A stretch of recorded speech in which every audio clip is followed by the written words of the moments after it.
New this morning, President Trump says a trade deal with China is done. He posted that the U.S. will get 55% tariffs to China's 10%, and both countries reportedly will ease export restrictions. Also, Chinese students will be able to attend universities here in the United States. That's an about-face from last month when Secretary of State Marco Rubio announced a plan to revoke their visas. Let's bring in economist and president of the Budget Lab over at Yale University, Natasha Sarin. Natasha was also a counselor to President Biden's Treasury Secretary, Janet Yellen. Natasha, thanks so much for joining us. What do you make of the trade deal the president just announced with China? So progress is always progress and should be encouraged.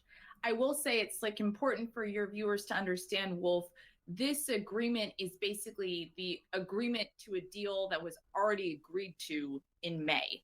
And so tariff rates are going to be where they were when that framework was reached.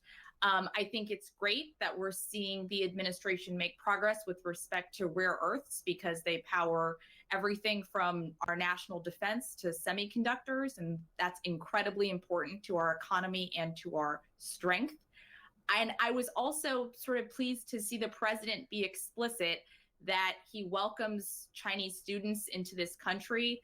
I think the opportunity to educate students from around the world is what makes our universities the envy of the world and is a real driver of our economic strength. And so all that is good, but ultimately the devil is in the details. This is an agreement to a framework that was already agreed to.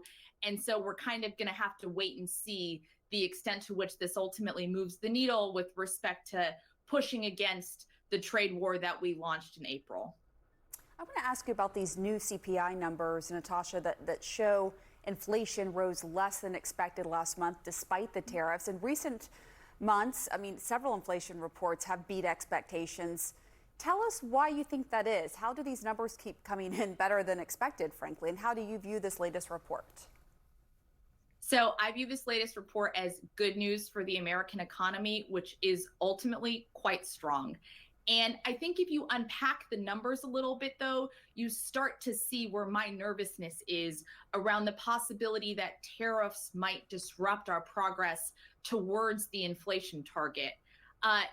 If you look at the report, you see the headline numbers are great, as you mentioned, Pamela, but you're starting to see upward movement in prices of things like consumer electronics, in toys, in grocery prices.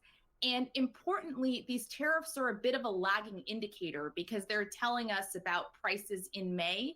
Economists have started to do the hard work of trying to look at real-time price increases. So they're looking at what online retailers are posting as prices for imported goods, and those are actually rising. And that's consistent with what you're hearing from Walmart and Procter & Gamble, which is that they anticipate having to raise prices over the course of the next few months at tariff rates that are 10 times what they were when this administration took office. So again, I think this is great news for the economy.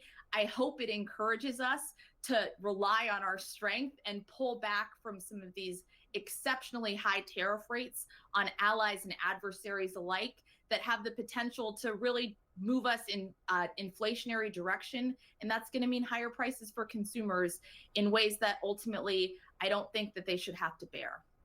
Natasha Sarin, thank you so much for joining us. Appreciate it.